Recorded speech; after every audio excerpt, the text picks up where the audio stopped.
Assalamu alaikum. Auzubillahi minash-shaytanir-rajim. Bismillahir-rahmanir-rahim. Today our topic is viral thyroiditis. We have studied thyroiditis की तीन major types हमने पढ़ी हैं. हमने एक हाशिमोटो थायरोइडाइटिस पढ़ा, एक लिम्फोसिटिक थायरोइडाइटिस पढ़ा, एक हमने डिक्वेरेंट थायरोइडाइटिस पढ़ा. ठीक है. अब ये एक और टाइप है जिसको हम कहते हैं वायरल थायरोइडाइटिस.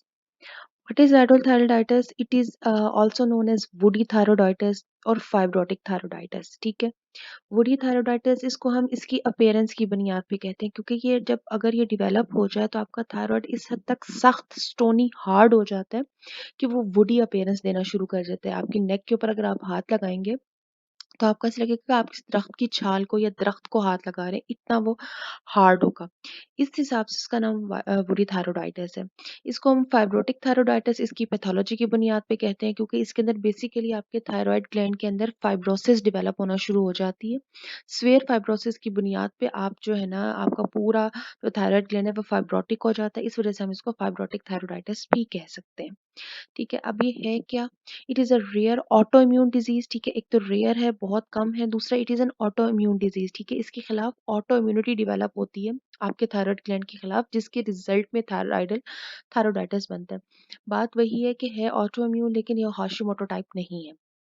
ठीक है. हाशिमोटो में और मैकेनिज्म है और इसमें और मैकेनिज्म है. And also it is a painless thyroiditis. ठीक है. ये पेनलेस होगा, आपको हाथ लगाने पे कोई पेन फील नहीं होगी, नॉन टेंडर होगा, इवन आपको वैसे भी कोई पेन फील नहीं होगी. इसमें जो प्रॉब्लम आती है उसमें ये होता है कि आपकी किसी भी अंडरलाइंग एक पैथोलॉजी की वजह से रिप्लेसमेंट हो जाती है आपके थायराइड पेरेन्काइमा की. पेरेन्काइमा क्या होता है कि जो आपको फंक्शनल टिश्यू होता है थायराइड के अंदर. ठीक है. उसकी थायराइड पेरेन्काइमा की रिप्लेसमेंट हो जाती है by fibrotic tissue due to an autoimmune disease. ठीक है. जिसकी वजह से आपका जो थायराइड है वो डेंसली फाइब्रोटिक हो जाता है. ये देखें, ये है जी आपका थायराइड. ये कितना स्वेयरली आपकी पूरी नेक को इसने जकड़ के रखा हुआ है, और अगर आप इसको हाथ लगाएंगे तो आपको बहुत वुडी सी स्टोनी हार्ड फीलिंग आएगी. ठीक है. अब आप ये देखें कि इसने आपकी पूरी नेक को ऐसे शिकंजे के तौर पे ना जकड़ के रखा है, पकड़ के रखा है. ठीक है. यानी कि इर्द गिर्द के सारे स्ट्रक्चर्स को भी ये इन्वॉल्व किए हुए है. अब अगर मैं आपको इसकी माइक्रोस्कोपी थोड़ी-सी दिखा दूँ, तो ये देखें, ये ऐसा आपका आना चाहिए. नॉर्मली आपको आपका थायरॉइड ग्लैंड नज़र आना चाहिए, जिसमें आपके ये सेल्स हैं, जिसमें आपकी थायरॉइड ग्लैंड सॉरी फॉलिकल्स हैं. ठीक है. आपका कोलाइड पड़ा हुआ है इसके अंदर. जबकि इसमें आपको नज़र किस तरह से आता है कि ये आपका थायरॉइड जो है ना, आपका नोड्यूल पड़ा है, तो ये देखिए स्फेयर फाइब्रोसिस हुई हुई है. ये आपको पिंक-पिंक कलर की नज़र आ रहे हैं? ये स्फीयर फाइब्रोसिस हुई हुई है आपके थायराइड ग्लैंड के अंदर. ठीक है.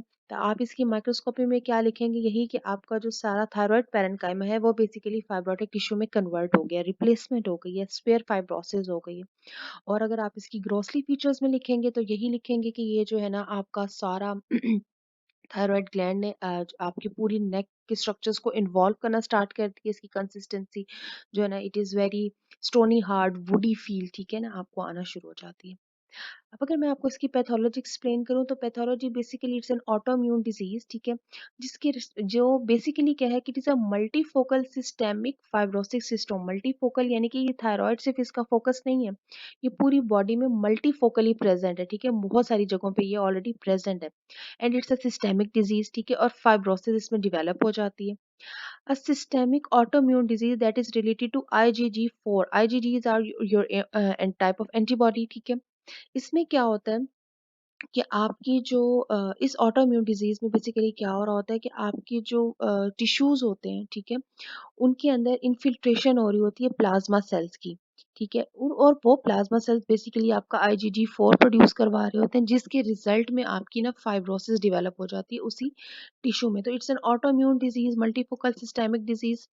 ठीक है. और इसकी बेसिक अंडरलाइंग पैथोलॉजी में जाने की ज़रूरत नहीं है, क्योंकि इट्स अ रेयर डिजीज़. आपको इसका मेटाबॉलिक सिस्टम समझने की ज़रूरत नहीं है. जस्ट हैव टू रियलाइज़ कि इसमें टिश्यू इन्फिल्ट्रेशन हो जाती है प्लाज्मा सेल्स की. प्लाज्मा सेल्स प्रोड्यूस करते हैं IgG4, और IgG4 की वजह से आपके उस टिश्यू के अंदर जिसमें इन्फिल्ट्रेशन हुई हुई होती है, आपकी फाइब्रोसिस होना शुरू हो जाती है. थस इन थायराइड टिश्यू, थायराइड पेरेन्काइमा जो है वो फिर रिप्लेस हो जाता है आपके फाइब्रोटिक टिश्यू में, इस सारी पैथोलॉजी की वजह से.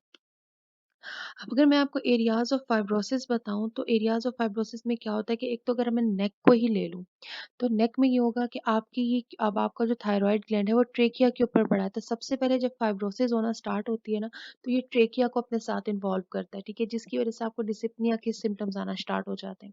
ट्रेकिया के साथ आपका पीछे इसोफेगस पड़ा है, इसोफेगस को वो इन्वॉल्व करना शुरू कर देता है, आपको डिस्फेजिया होना शुरू हो जाता है। इसोफेगस के बाद आपके पीछे मस्कुलेचर पड़ा होता है ठीक है, वो मस्कुलेचर को इन्वॉल्व करना शुरू हो जाता है जिसकी वजह से नेक स्टिफनेस हो जाती है। ठीक है ना, अब एक पूरा जो क्या कहते हैं उसको जो फाइब्रोसिस हो रही है आपके एक पूरी नेक के स्ट्रक्चर्स के अंदर, तो बिल्कुल आपकी नेक ऐसे जम जाती है, जकड़ जाती है। ठीक है, which gives an appearance of hard and stony thyroid which simulate, मतलब देखने में हमें ऐसा लग रहा होगा कि may be thyroid neoplasm develop हो रहा है जो कि इर्द गिर्द के स्ट्रक्चर्स को अब जो है ना वो मेलिग्नेंसी में अपने उसने इन्वॉल्व कर लिए। लेकिन जब हम इसकी बायोप्सी करेंगे तब हमें पता चलेगा कि that this is not a neoplasm, जबकि सिंपल फाइब्रोसिस हुई भी है इसके अंदर। ठीक हो गया। अच्छा, अब हमने ये बात देखी कि that it's a multifocal systemic disease, तो इसके बाकी फोकाई भी होंगे, जो कि मोस्ट कॉमनली अगर हम देखें तो वो एक मीडियास्टाइनम और एक रेट्रो पेरिटोनियम है थायराइड के अलावा। सिम्टम्स की अगर हम बात करें तो अभी हम दो तरह के सिम्टम्स हमें पास आएंगे। एक तो इस तरह का कि आपका जो अ, आपका थायराइड पैरेन्काइमा है वो रिप्लेस हो रहा है आपके उसके फाइब्रोटिक टिश्यू से। तो ज़ाहिर बात है जब पैरेन्काइमा लॉस होगा तो आपका थायराइड का फंक्शन लॉस होगा जिसकी वजह से आपको हाइपोथायरॉयडिज्म के सिम्टम्स आना स्टार्ट हो जाएंगे। दूसरा हमने देखा कि ये क्योंकि ट्रेकिया को और इसोफेगस को और साथ में आपकी मस्कुलेचर को इन्वॉल्व करा है तो आपको डिसिप्निया, डिस्फेजिया और साथ में ही आपको जो है ना नेक स्टिफनेस के सिम्टम्स आना शुरू हो जाएंगे। और ट्रीटमेंट जो है इसकी that is surgery, simple surgery. ठीक है, तो that is your simple topic, Riedel's thyroiditis. It's a rare autoimmune disease, a type of thyroiditis.